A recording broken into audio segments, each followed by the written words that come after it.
En el otoño de 1944, el Universal Carrier ya se había convertido en uno de los grandes éxitos industriales de la Segunda Guerra Mundial. Decenas de miles de unidades habían sido construidas en distintos países de la Mancomunidad Británica.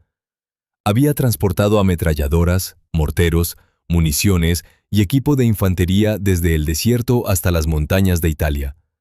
Era pequeño, conocido por los mecánicos, y estaba disponible en casi todos los frentes. Sin embargo, cuando la guerra entraba en su fase final, Canadá comenzó a fabricar un nuevo transportador de orugas. Parecía el vehículo anterior después de haber sido estirado. Tenía 4 ruedas de rodadura a cada lado en lugar de 3. El compartimento trasero era más grande, la silueta era más baja y podía superar obstáculos que detenían al modelo corto. No era un tanque y nunca pretendió serlo.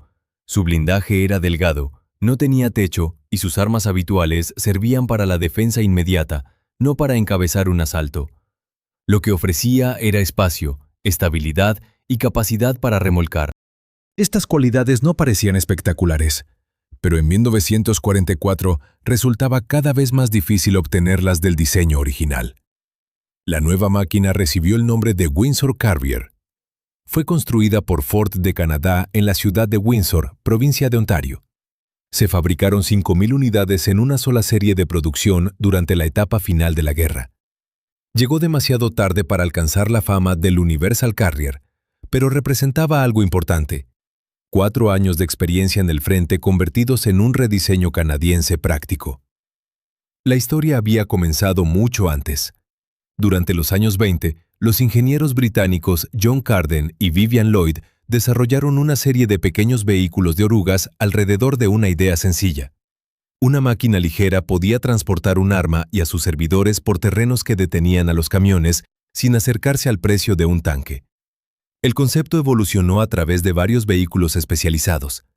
Algunos transportaban ametralladoras, otros trabajaban con unidades de reconocimiento y otros remolcaban armas ligeras. Al comenzar la Segunda Guerra Mundial, Gran Bretaña quiso reducir esa variedad. El resultado fue el Universal Carrier, introducido como plataforma estandarizada alrededor de 1940. Su nombre reflejaba la ambición del proyecto. Un mismo vehículo básico podía mover una ametralladora ligera Bren, un equipo de mortero, un destacamento antitanque, municiones o suministros. El conductor se sentaba en la parte delantera junto al comandante o al tirador. Un motor Ford de gasolina ocupaba el centro del casco y dividía la zona trasera en 2 compartimentos. El blindaje protegía a la tripulación del fuego de fusil a distancias razonables y de algunos fragmentos de proyectil, pero solo tenía entre 7 y 10 milímetros de espesor. Por encima de los hombres no había ninguna protección. El Universal Carrier no había sido diseñado como un pequeño vehículo de combate de infantería. Su tarea habitual consistía en llevar a los hombres y sus armas pesadas cerca de la acción. Después, la dotación desmontaba y combatía a pie. Utilizado de esta manera, el diseño era extremadamente útil. Podía avanzar por caminos estrechos, cruzar puentes modestos y ser reparado por ejércitos que ya conocían la mecánica de los vehículos Ford. Pero su propio éxito creó el mayor problema. Cuando una máquina se vuelve común, las unidades encuentran nuevas tareas para ella. Bombas de mortero, equipos de radio, redes de camuflaje, combustible, herramientas, pertenencias personales y repuestos comenzaron a acumularse alrededor de cada tripulación. Los cañones antitanque también aumentaron de peso. Un vehículo pensado para transportar un arma ligera ahora debía remolcar un cañón de 57 milímetros, conocido como 6 libras, mientras llevaba también a sus servidores y parte de la munición. El Universal Carrier podía cumplir esa misión, pero apenas quedaba espacio para algo más. Las fotografías de la época muestran vehículos cargados por encima de las placas de blindaje, con objetos sujetos en cualquier lugar donde pudiera colocarse una correa. El peso adicional aumentaba el esfuerzo del motor, la suspensión y el sistema de dirección. También empeoraba las condiciones de trabajo de una tripulación que ya viajaba con muy poco espacio. El sistema de dirección era ingenioso, pero necesitaba atención. Para realizar una curva suave, el mecanismo desplazaba ligeramente el conjunto delantero de ruedas y obligaba a la oruga a seguir una trayectoria curva. En los giros más cerrados también intervenían los frenos de las cadenas. El sistema permitía cambiar de dirección sin perder tanta velocidad como un vehículo controlado únicamente mediante frenado, pero un mal ajuste, el barro y la sobrecarga podían convertir la conducción en un trabajo agotador. El calor era otra preocupación constante. El motor Ford de 8 cilindros en V podía ser fiable cuando recibía el mantenimiento correcto. Sin embargo, trabajaba dentro de un casco blindado estrecho y tenía poca potencia de reserva cuando el vehículo estaba completamente cargado. La refrigeración, la tensión de las orugas, la lubricación y el ajuste de la dirección no eran detalles menores del taller. Podían decidir si la máquina alcanzaba la siguiente posición o se detenía junto al camino. Nada de esto convertía al Universal Carrier en un fracaso. Se construyeron más de 110.000 vehículos de toda la familia en varios países. Una máquina verdaderamente inútil no alcanza a esa escala ni presta servicio en tantos frentes. El problema era más sencillo.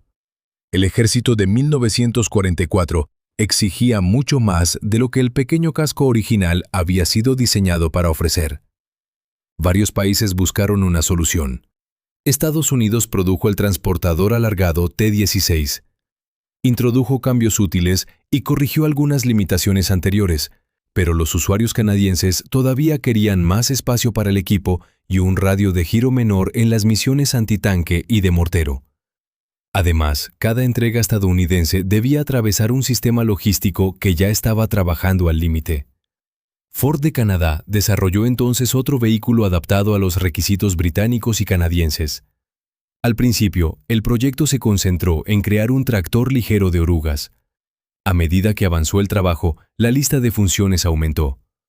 La versión definitiva debía apoyar a una dotación de cañón antitanque de 6 libras, transportar un equipo de mortero, llevar municiones, mover material de infantería y servir como vehículo utilitario general.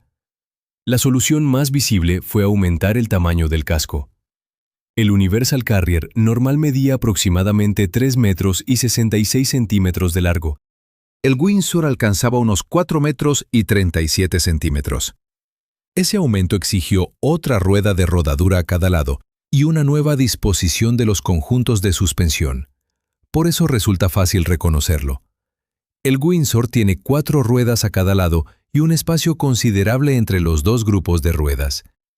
La longitud adicional no solo creó un piso más grande, también distribuyó mejor el peso, proporcionó una plataforma más estable para remolcar y permitió guardar el equipo sin sepultar a la tripulación debajo de él. Completamente equipado, el Windsor pesaba algo menos de 5 toneladas. Su motor Ford de gasolina, con 8 cilindros en V, producía alrededor de 95 o 96 caballos. La velocidad máxima en carretera se mantenía cerca de los 48 km por hora. Su autonomía sobre una superficie firme era aproximadamente de 250 kilómetros. Estas cifras no parecían revolucionarias. La verdadera mejora aparecía cuando terminaba la carretera. Según los datos comparativos canadienses, el Universal Carrier podía superar una zanja de unos 91 centímetros. El Windsor podía cruzar aproximadamente 1,60 metros. La profundidad de vadeo aumentó desde unos 51 centímetros hasta 91 centímetros. La distancia libre al suelo pasó de cerca de 20 a 25 centímetros. Al mismo tiempo, la altura total descendió desde aproximadamente 1,60 metros hasta 1,42 m. La silueta más baja facilitaba el ocultamiento. La mayor capacidad de vadeo era importante en un paisaje lleno de canales de drenaje, campos inundados y puentes destruidos. La base de orugas más larga reducía el riesgo de que la parte delantera cayera dentro de una zanja antes de que la parte trasera pudiera empujar el vehículo hasta el otro lado. El Windsor también conservó un círculo de giro compacto, de poco más de 5 metros. Esto era importante porque un tractor de artillería casi nunca viajaba solo. Detrás podía llevar un cañón de 6 libras, un remolque de mortero o una carga de municiones. Un vehículo rápido que necesitara un campo abierto para girar o retroceder tenía poca utilidad en un sendero forestal o dentro de una población europea. El blindaje continuó siendo delgado, generalmente entre 5 y 10 milímetros. La parte superior permaneció abierta. El Windsor podía proteger a sus ocupantes de fragmentos y de cierta cantidad de fuego de armas ligeras, pero no podía enfrentarse a los tanques ni transportar infantería a través de una zona cubierta por ametralladoras. El diseño aceptaba esta limitación. Cada kilogramo añadido al blindaje habría reducido la carga útil y la capacidad de remolque que justificaban el casco más grande. Para su defensa inmediata, la tripulación podía llevar la conocida ametralladora Bren. Dependiendo de la misión y del equipo de la unidad, también podía instalarse un pequeño mortero.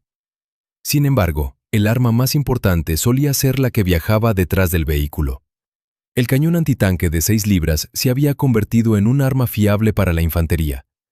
Su proyectil de 57 milímetros ya no podía atravesar cualquier tanque alemán desde cualquier dirección a finales de 1944. Aún así, seguía siendo peligroso contra vehículos blindados ligeros, posiciones defensivas y los costados vulnerables de máquinas más pesadas. También era mucho más fácil de mover por terrenos estrechos que el gran cañón de 17 libras. Llevar esa pieza hasta una posición requería mucho más que potencia de motor. El tractor debía transportar las herramientas, los visores, el equipo personal y la munición de la dotación. Después tenía que acercarse por un terreno dañado y abandonar rápidamente la zona cuando la posición quedaba expuesta. El compartimento trasero ampliado del Windsor respondía al conjunto de la misión, no solo al acto de arrastrar el cañón. La producción comenzó en septiembre de 1944.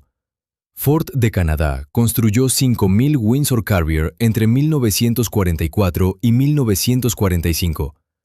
La industria canadiense ya había fabricado casi 29.000 Universal Carrier, de modo que la planta, los proveedores y los trabajadores no empezaban desde cero. Conocían el motor Ford, la fabricación del blindaje, los elementos de la suspensión y las exigencias de producir vehículos militares en grandes cantidades. Esta continuidad industrial fue una de las mayores ventajas del Windsor. No era un reemplazo exótico que exigiera un sistema de mantenimiento completamente nuevo. Pertenecía a una familia que los mecánicos y conductores ya comprendían. Los procedimientos conocidos reducían el tiempo necesario para introducirlo, aunque el casco más largo tuviera componentes específicos. Las pruebas británicas fueron favorables, pero no presentaron al vehículo como una solución milagrosa. Un informe describió al Windsor como una mejora considerable frente al Universal Carrier anterior y al tractor Lloyd.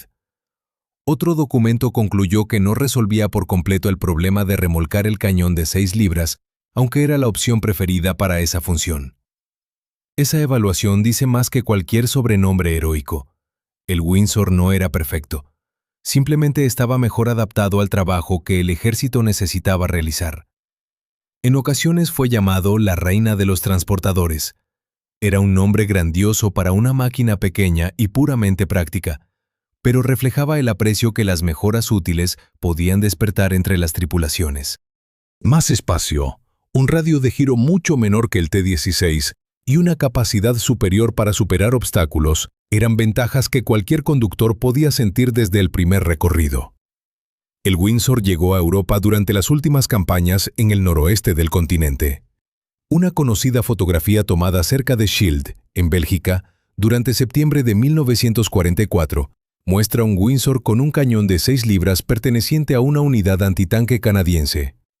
La imagen demuestra que al menos algunos vehículos entraron en servicio operativo muy poco tiempo después de comenzar la producción. El momento de su llegada lo llevó a uno de los ambientes más difíciles para un pequeño tractor de orugas. Durante la batalla del Escalda, las fuerzas canadienses lucharon para despejar los accesos al puerto de Amberes. Gran parte del campo de batalla estaba formado por diques, carreteras estrechas, canales de drenaje y terrenos deliberadamente inundados. Un camión que abandonara la carretera podía hundirse. Un vehículo grande averiado podía bloquear toda la ruta.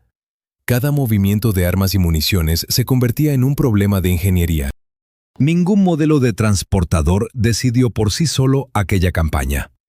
Además, los documentos de la época utilizaban con frecuencia la palabra genérica carrier sin identificar la variante exacta. Por eso sería engañoso atribuir al Windsor cada fotografía o cada acción de una unidad. Lo que sí puede afirmarse es que había sido diseñado precisamente para ese trabajo. Podía mover una carga útil por rutas limitadas, superar aberturas más anchas que el vehículo normal y girar en lugares donde el T-16 estadounidense encontraba dificultades.